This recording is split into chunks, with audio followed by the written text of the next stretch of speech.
Everyone, welcome back. In today's video, I'm going to show you how to see all passwords saved on Windows 11. How you can simply do that, just simply press in your keyboard Windows plus S and then into the search type Credential Manager here. Just simply click on it. And here is your Credential Manager is rightly opened. And now click on Windows Credential.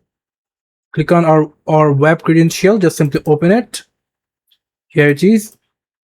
And from here you can simply get all of your credential and click the save account you want to view. If you want to see this one, here is your password. You can simply click on show and you can simply get your password over here.